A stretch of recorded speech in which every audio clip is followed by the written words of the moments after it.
You're listening to 91 Reasons. Now, also on the program, we have a nitwit named Jeff Tucker. He's 19 and he says the youth in America is doomed. Oh, come on. Hey, welcome to the garage.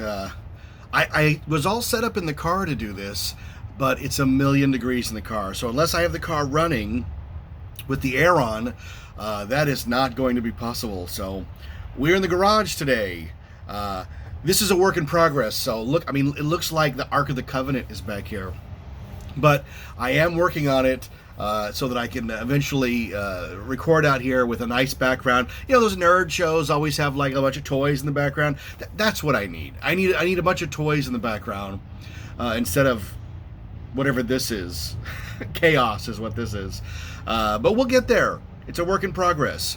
What's important is, like 91 Reasons began, you just have to do it. You have to say, I am going to do this. If I wait till the conditions are perfect every time, it ain't going to happen, because there's no such thing as perfect conditions.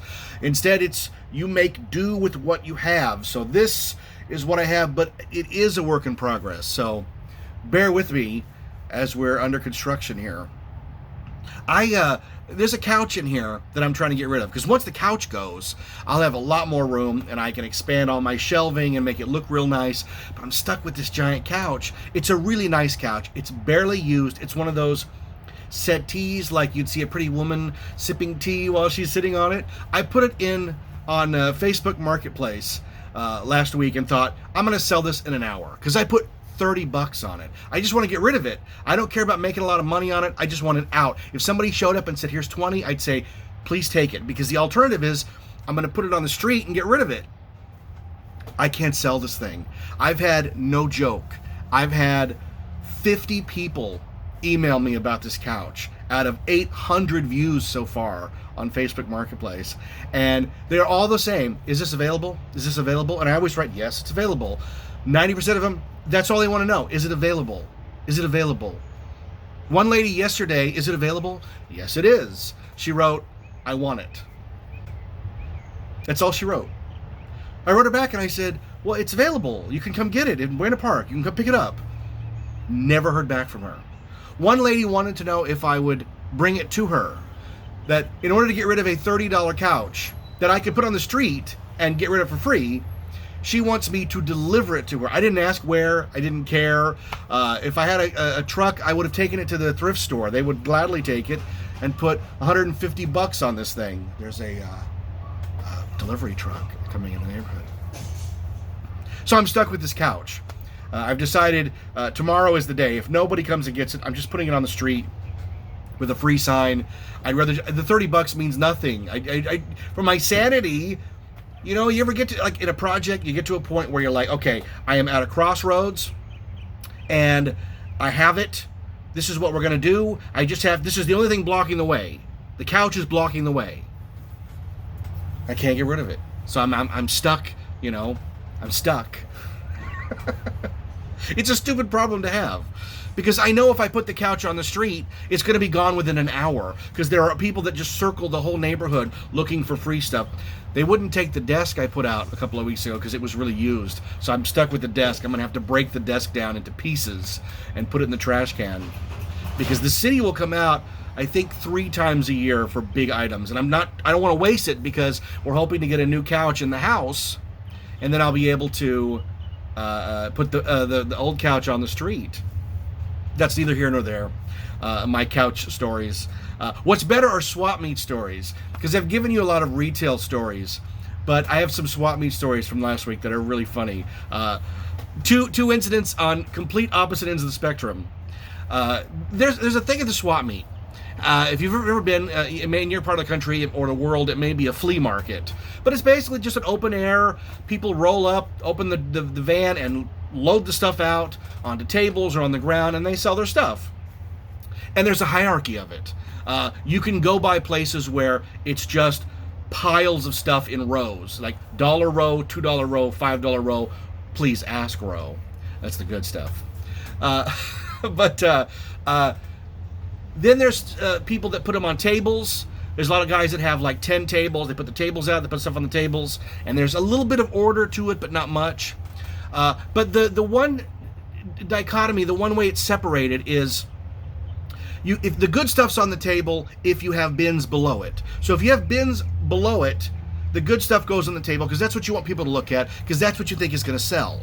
And you can peruse the stuff on the table just by looking at it. You can, you can pick it up and go, oh, there's a CD. Okay, how much are your CDs? Oh, they're $1 each. Okay. Ooh, how much is this phone booth bank? That's $3. Oh, I'll take that. But the stuff in the bins below, you have to dig through. You literally have to sift through it to know what's even in the bin. So there's a guy there that I buy from all the time, at least every other week. I give him $20 or $30. So it's not like I'm a stranger. Now I am wearing a mask, so maybe he doesn't know me, but everybody knows me because everybody at the swap meet thinks I'm crazy or an idiot or stupid, and that works to my advantage because it's fine. You can think anything you want of me. But I knelt down and I was sifting through the toys because he had a whole table of toys. And I went over there and, okay, I look at those. Okay, there's some stuff there. Rachel saw a couple things she might like. And, there's the bin. Let me look through the bin. So I sift through the bin and, oh my God, he leans over and he goes, hey, can you be careful with the toys? I said, yeah, okay. He goes, I know they're not your toys, but you don't care about them, but they're mine. And I was like, oh, why aren't they on the table? If this is the good stuff, it would be on the table. This is just the bin of stuff. And I wasn't being rough with it because, as you can see, I'm a pretty big toy collector. I have buckets and buckets of toys. I have toys everywhere within arm's length. There are toys everywhere. I just bought this bag of Star Trek cupcake pins. Why? I don't know, but I have them. But I was really taken aback because I'm very respectful of people's stuff. Absolutely. It's not mine. But I wasn't being rough with the toys. I was just looking, shopping. So I got up and I turned to Rachel and I said, this guy just yelled at me for looking at his toys. And she goes, oh. And she had an item and she goes, well, I don't effing want this. So we walked away, and it's weird because I don't know what he got out of yelling at me. I wasn't being rough with the toys. I would never be rough with toys. I love toys. This is what my life is, toys and collectibles, especially paper stuff. So I'm not rough with anything. Why would you damage what you're trying to buy? But his yelling, the result is I won't even look at his stuff for like a year, 6 months to a year. There was a guy who yelled at me one time over posters, and I don't think you can see it, but I have a bin back here with about 200 vintage posters. I love vintage posters. It all started with the Heather Thomas poster I had on my wall and the Star Wars posters, but now I have stacks of, there's a Generations one right there. But he goes, hey, you gotta be careful with the posters. I'm like, well, yeah, they're paper. Of course you have to be careful with the posters, but I have to unroll them to see what the poster is. And I didn't buy from that guy. I bought from him like a week and a half ago, and it's been a year since he yelled at me. But he did have a display box of Dune trading cards that I had to have at a good price. But see how long it took? Like, I have money to spend. Why would you yell at the guy with money to spend? I don't understand. So I'm not going to buy from that guy for a while. I won't even look, so I don't know what I'm missing. But it felt really odd to get yelled at by a guy at the swap meet, a guy that I bought from. Oh, well. And then the other one was even funnier. There's a bunch of guys that go to swap meet every week, and I call them the frat guys because they're young, like 20, late 20 guys. And they pull a truck up, and they have no order to their stuff. It just explodes out of the truck, and then they sit there all day sort of yucking it up and maybe selling something and maybe not selling something. They're the ones I got my my Domino's pizza truck topper, which I love. But I was at his booth. They usually get out pretty early. They leave early because they make their money and then they're out because I think they have to go, drinking.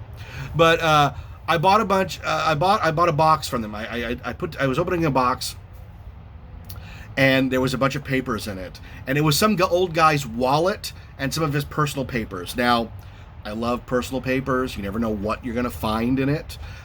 Most people don't know what it is. They don't care what it is. To them, it's trash. I have literally bought what looks like boxes of trash from people.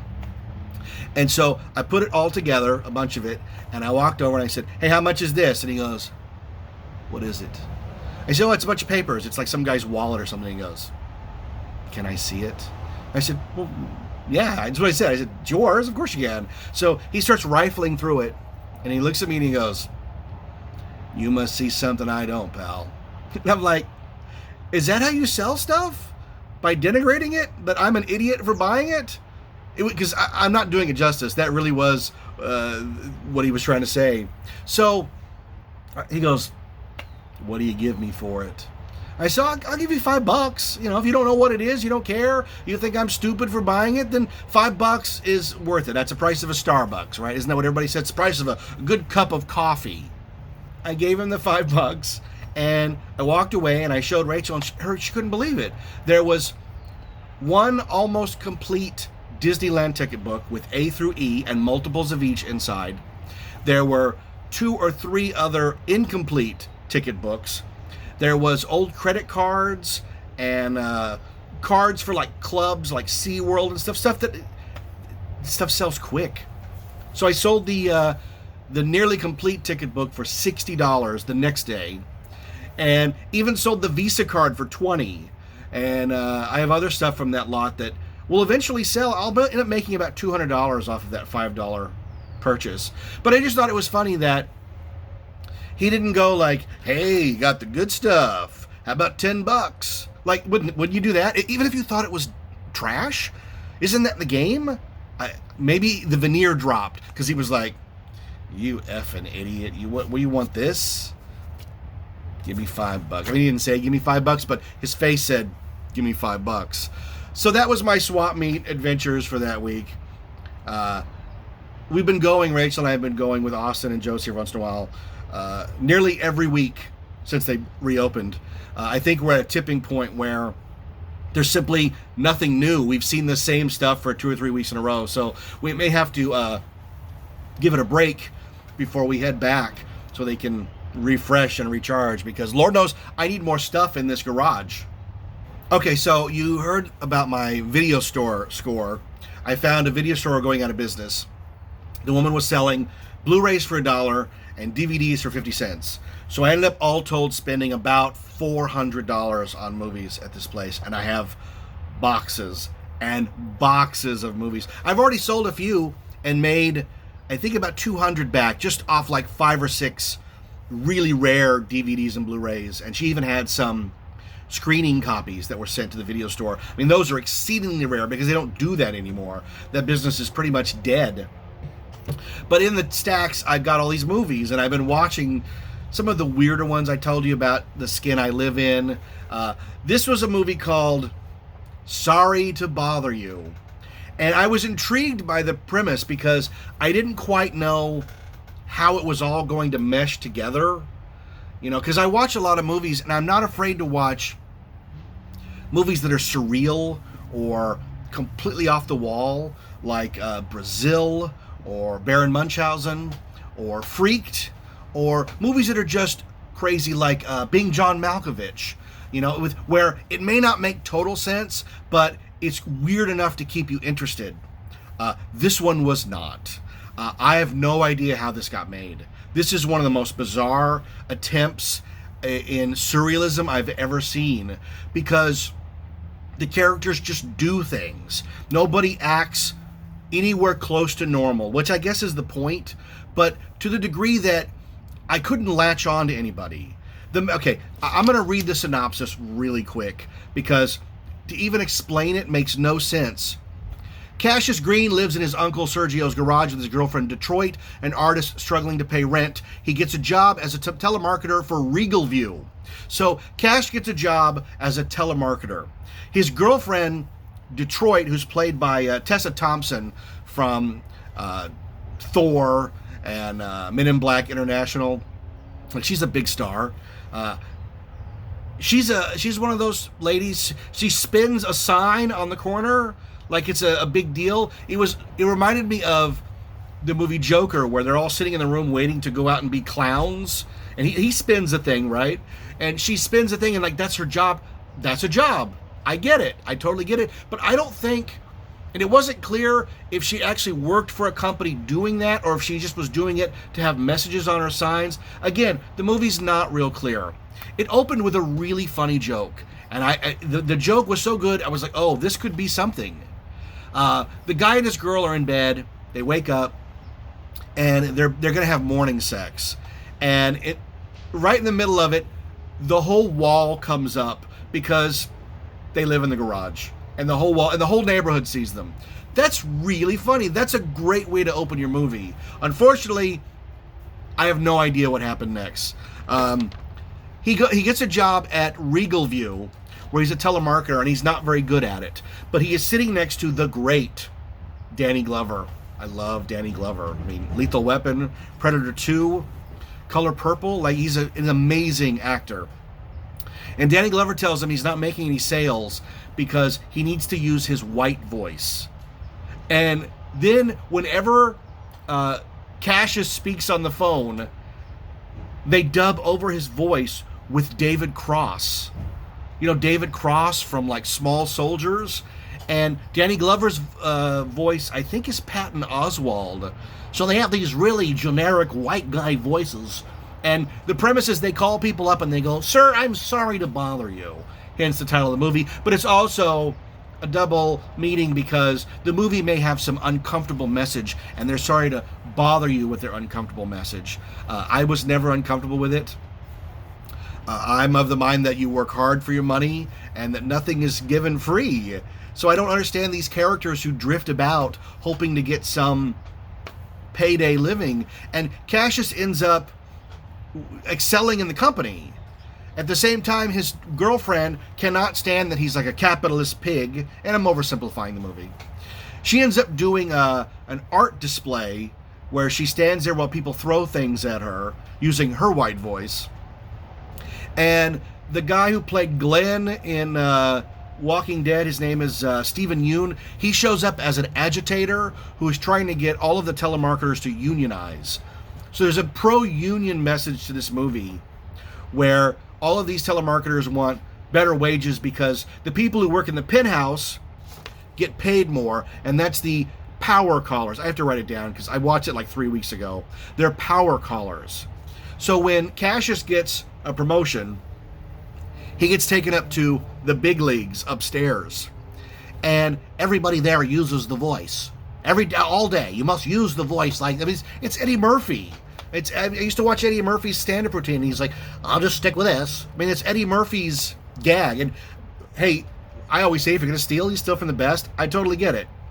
But it turns out that Regal View is selling arms to other countries, and they're also running this program called Worry Free, which is indentured servitude, where you go and live at the factory, you work all day in the factory, they pay you, and you live there, and that's how you get your life. So you don't have to worry about housing.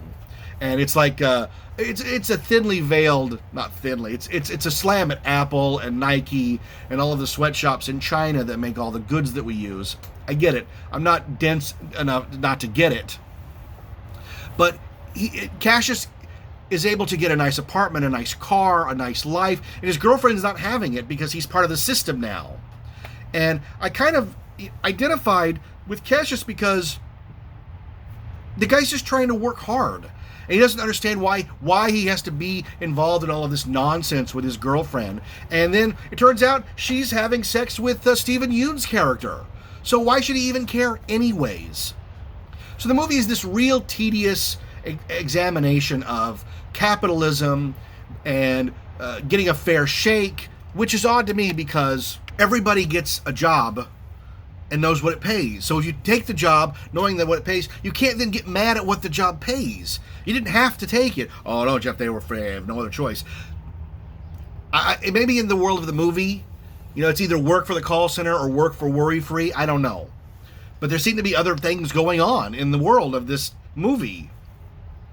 They keep watching a TV show called I Got the Shit Kicked Out of Me, which is supposed to be like a parody of reality shows. It came off weird. I know it seemed like this is a first-time director, and it seemed like he was really, really reaching. Like, how crazy will they let me go? And it also, and you know, this is the way a lot of movies are made. They probably smoked a lot of dope and said, you know, it would be cool if, you know, hey, this would be so cool if, and then somebody gave him a check. And hey, if you can get somebody to give you a check to make a movie about what you want to make the movie about, you should take the check. I have no problem with that. You know, Kevin Smith has made a good living off of doing that. You know, how else to explain Tusk or Yoga Hosers? These are not good movies, but somebody decided they're going to take a chance on it. So this guy, his name is Bootsy. Good for him.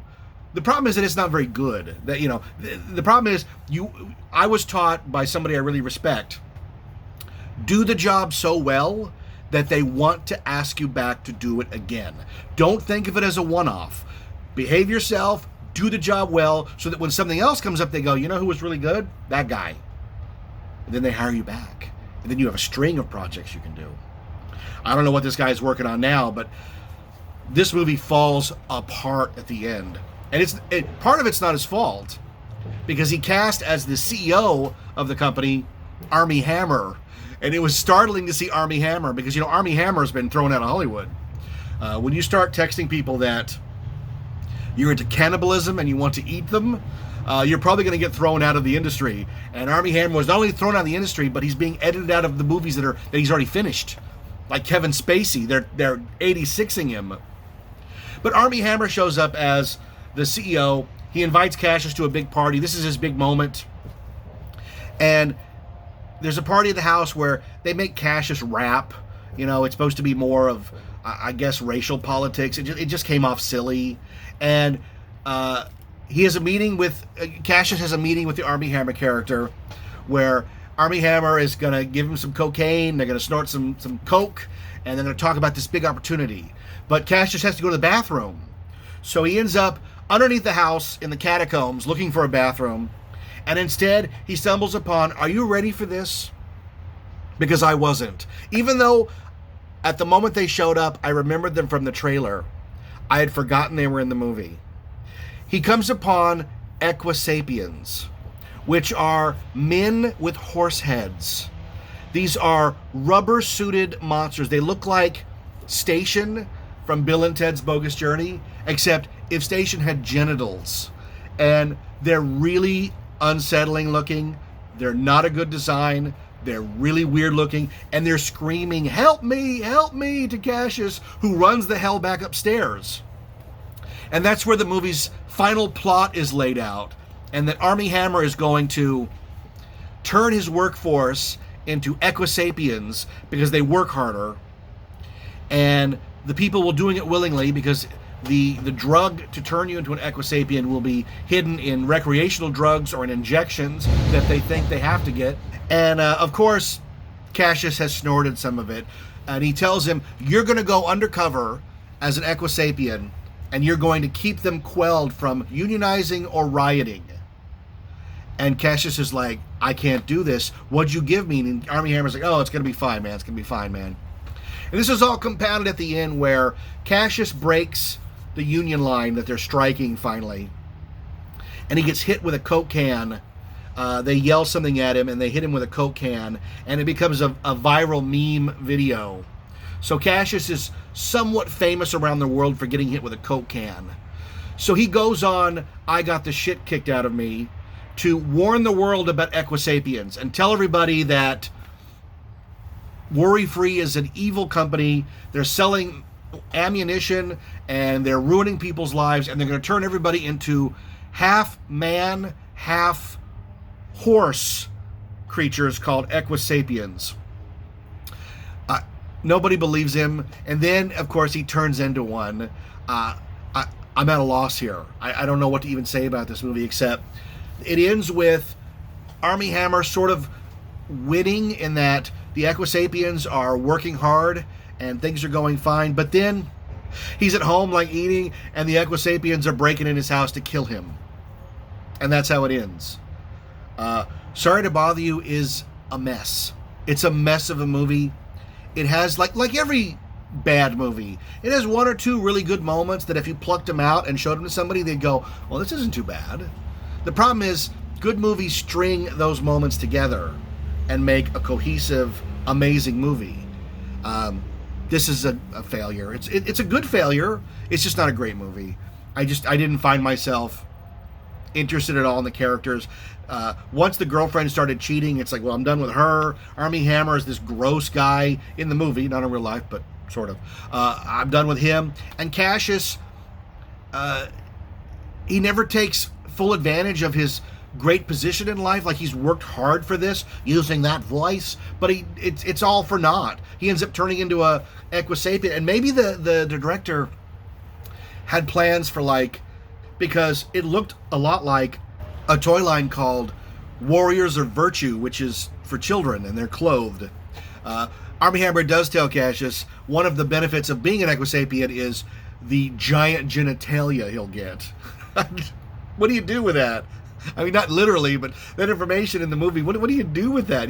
There's people at home going, it's not bad. That is not bad. But no, this is one of those movies that about halfway through I thought, I gotta take this off. I gotta get rid of this movie. But I have a tough time doing that. I have only turned off a very small amount of movies and just said, I don't care. This was very close to it, because at some point I just didn't care, But I said to myself, if I could watch the entire Skin I Live In, I can watch Sorry to Bother You. And guess what, movie? You did bother me. But not in the right way. Okay, I want to talk also about necklaces. Right? Random. I have 3 necklaces here that I want to talk about in different ways. The first is this one, and I have talked about this necklace on the show before. This is my Claw Dungeons & Dragons necklace with crystal in it. More construction. And I got this at Equicon 1986 in Burbank at the Hilton at the convention, which I went to every year after that. But the first year, my friend Eric and I decided the last day we were going to buy matching necklaces and spend the rest of our money on it. In 1986, this was like $35. That's a lot of money. Back then, a lot of money. At the con, you could have bought anything with that money. I bought this necklace, and I used to wear it to school because we had a Dungeons & Dragons group. Of course we did. And I would wear this because I was the dungeon master leading them through the quest. And I would wear it right here, like, look at me, I have my cool dragon claw necklace made of brass and crystal. And a guy at school, I've told this story before, but I don't think I've ever shown the actual necklace. A guy that I was sitting across from in stop motion class. We had a stop motion class, and I made a little stop motion movie. This guy Rick, he wore the military jacket. He listened to heavy metal and punk music, and he was much bigger than me. And he said, "Hey Tucker, let me see your necklace." And I don't know what possessed me other than terror, but I took it off my neck and I handed it to him, and Rick goes, "Thanks, man. Now it's mine." And he put it on, and I sat through the whole class fuming like, you better give that necklace back. He didn't. He didn't give it back. He kept it for about a week. And every day at class, I would stare at it, like a jewel thief walking through the museum, like, how am I going to get that? Maybe at night while he's sleeping, I don't know. And one day after class, after about a week, I'd had enough. And I went up to Rick, out in the class ended, and went out because you can't get in an altercation in class. So I went in between classes, and I walked up and I said, "Rick," and I looked up, because he's much taller than me. I said, "Rick, I want my effing necklace back. And I don't care at this point what happens to me, whether we have a fight and you pummel me, I will get that necklace back." And he looked at me and he went, dude, and he gave the necklace back. And he couldn't believe that I had the nerve to stand up to him. I was terrified. But he gave me the necklace back, and we were friends after that for a long time. I used to design logos for him and all kinds of stuff. And later in life, he became a very successful tattoo artist. And Rachel's tattoos on her arm are done by him, who tells her the story about the necklace every time she goes in for a tattoo. But it was a life lesson, and the lesson was sometimes you do have to stand up for what you think is right, even in the face of physical harm, because he would have pummeled me into oblivion, and I would have been a bloody mess grasping for the necklace, and it probably would have made the next dungeon adventure, the quest for the necklace. So the other necklace is Star Wars related, and it is this Darth Vader hologram. Check this out. It's cool, right? Kitschy. It's Lucasfilm 1993. Actually, it says 1991. So I must have got this either late 92 or early 93. This was a company that got the license to do Star Wars holograms. Remember those kiosks in the mall where they had crazy stuff? I mean, now it's all phones and people yelling, "Hey, come here, let me rub this on your hand," or something.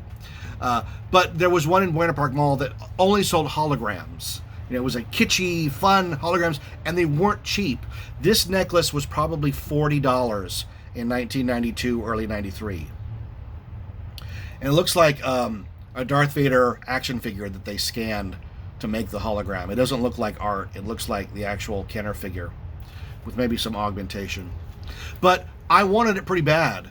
And it's hard sometimes to buy yourself dumb stuff. And this is pretty dumb, right? It's pretty, all things considered, it's pretty dumb. But I really wanted it. And I had just started dating a new girl, Rachel. And she surprised me one day. I think it might have been Easter. She bought me this necklace. And I knew what it cost. And I knew how expensive it was. And she knew how much I wanted it. And this was a weird moment in my life. A weird moment. And it was a moment that said to me, relationships can be two ways. Because up until that point, none of the girls I dated, and they were all, young, because I was a young guy. They didn't have any money. But they didn't really do gifts much. I was expected to do gifts, but they really didn't do gifts. And I used to go pretty all out because I was working, and I would buy nice gifts. And but I didn't get it. And it's not about getting gifts. But the turning point was having a young girl, buy me an expensive gift. It changed the way I thought about things. It really brought me out of this hard candy shell I had put myself in.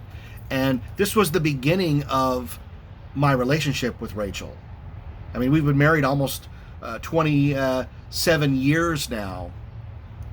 And this was one of the first gifts I ever got. And it just was a real weird moment to get the necklace and oh, I'm worthy of gifts. That's a weird concept. Did this come from my mom? No? It came from you? And I still have it. And I ended up buying a lot of holograms, Star Wars, from them because he had some pretty rare ones, and I sold them all because they were really valuable. This one's probably really valuable at this point. It's $40 from any vendor in the street, but I take it, I bury it in the sand for 1,000 years. It becomes valuable, priceless like the Ark. Men will kill for it. But I wouldn't sell it because it means too much, and the two sides of my life are on the same necklace hanging on the wall next to my desk, and that's the claw that showed I could stand up and be a man, and the hologram that said I was worthy as a man of a relationship. And it's pretty cool to have so much meaning in two necklaces. So if you see these on eBay after I die, you have to yell at my children for selling them because these are very important and they need to know. Okay. The last one's amazing and fun. I've talked about my obsession with Dawn Post masks and monster stuff. I mean, every kid goes through their monster phase. I was more of a sci-fi kid, but who didn't love monsters growing up? And so when they didn't have Starlog at the store, I would pick up Fangoria. Now, Fangoria and Starlog were interchangeable. Starlog was more, much more science fiction. There was also Eerie, and I wrote them down here. creepy ear. Oh, Famous Monsters of Filmland. I loved Famous Monsters of Filmland with Forrest Ackerman. And on the back of the magazine, there was an ad. There was always an ad for something. The main ad that I loved was the Dawn Post Deluxe line. And that was the Facehugger and Nosferatu with hands. And they both came in giant plexiglass cases. They were like $400 and $500. I think the 500 was Nosferatu and 350 was the Facehugger. Now, I have a Facehugger here in this garage that I got at Comic-Con for $20. So that, the Nosferatu though, forget about it. But I was never going to afford them. And I used to stare at that and just dream like, oh man, if I had that Halloween, I would be the king of Halloween if I had that Nosferatu mask. I ended up going to Dawn Post Con, DonCon, and seeing a boxed Nosferatu. And I went up to the lady, it was an official from the Dawn Post company, and I said, is this like the one from the back of the magazine? And she said, no, that is the one from the back of the magazine. We didn't sell a lot. And I was like to see it in real life was mind-blowing. Oh my God. It was so amazing. But the other thing that they had was this necklace. Genuine soil from Dracula's castle in a faux gold plastic coffin. I should say, look, it makes the coffin look gold in this, but the coffin is not gold. The serpentine, I mean, look at that 70s serpentine chain. This was one of those scams on the back of a magazine that made you believe they had dirt from Dracula's castle and you were going to get some in a necklace. Like, sure. Now, this was $10 in 1975, 76, which through the mail, no one's going to pay that for me. Plus $2 shipping and handling. My mom was never going to buy this for me. That's the price of 6 Star Wars figures at the time. It just wasn't in the cards. So, like I always do, I went looking on the internet. Like, do these still exist? And if they do, could I get one? And the first one I saw on eBay is $200. I had a heart attack. And I was like, oh man, I'm 6, 7, 8 years old again, and I still can't get dirt from Dracula's castle. It's just not going to happen. I can't afford it. Even now, I can't afford it. I'm not paying $200 for a necklace. And then I found a guy who went to an auction in the 70s when Warren Publishing was clearing out their warehouse. Warren Publishing made all the comics, all those magazines, and the necklace. And he bought a box of them. And he listed it on eBay for $60, which is not a good price, but it's much better than $200. So I looked at that thing for a week, and I was like, oh man, I really want that necklace. Oh my God. And then somebody bought it, and it was gone. And I had a heart attack, and I thought, oh, it's the rule of swap meet. The rule of the swap meet, or the antique store, swap meet, thrift store. If you see it and you want it, you must buy it because it won't be there again. We live and die by that rule, the Tucker family. Anytime I'll pick something up in Him and Ha, Austin will go, if you want it, it ain't going to be here in an hour. You have to buy it now. Now, I've made some stupid purchases because of that, and I've lost out on things because of that. But this necklace, man, oh, it drove me crazy. So I wrote the guy and I said, you said you had a box of them. Do you have any more of them? He never wrote me back. But he relisted it, and I actually got dirt from Dracula's castle. Look at that. Is that the coolest thing you've ever seen? It's on the 70s gold I would never wear this. I'd be terrified that it would fall off. So I'm going to make a little display on a shadow box with the necklace and the vintage ad. And it's amazing what artifacts like this make you feel. You know, all these necklaces make me feel something different. They just really do. And they're all special in their own way. You know, this is king of the heap right now because it's the new boy in town, but how cool is that? I'm never going to get a Dawn Post Nosferatu or a Dawn Post Facehugger. Those are well out of my price range. This one, for one shiny moment, was in my price range, and I didn't hesitate. And I just think it's so cool to have this weird piece of my childhood. There's a movie, I'm not sure which it is, I have to do some research. There's a Tony Danza movie where he's a shyster, and he has a two boxes of wood in his living room, and they're mailing out people, and the one guy that's helping him screws up, and Tony Danza walks over and he goes, no, you're screwing up. This is wood from the real cross, and this is wood from the real Noah's Ark. Don't mix them up. And I've never forgotten that, even though I can't for the life of me tell you the movie, but I've never forgotten that. I never forgot genuine soil from Dracula's castle. And there's old Drac himself. Now, is it from Dracula's castle? Is it from Transylvania? Probably not. The funny part is I had a dear friend named Sandy who actually went to Transylvania, and my friend Aldo went to Transylvania. And between the two of them, I do have some actual Transylvania items, including dirt from Transylvania. So I'm blessed, and I'm blessed in a lot of ways. So, hey, 91 Reasons is back. I don't know how many episodes we'll post. I took the capacity for the show way down because I have a friend who's helping me pay for it, and I felt like I was doing him a disservice having all this bandwidth and not using it. So I may be down to 1 or 2 shows a month, which is about what I'm capable of right now because I'm so darn busy. But I do love taking a moment and just sitting down and talking. I miss hanging out with people. I miss doing shows with people. I haven't had that in over a year. Those have got to come back, you know. I'm hoping I can do a birthday party somewhere and invite people over and just talk.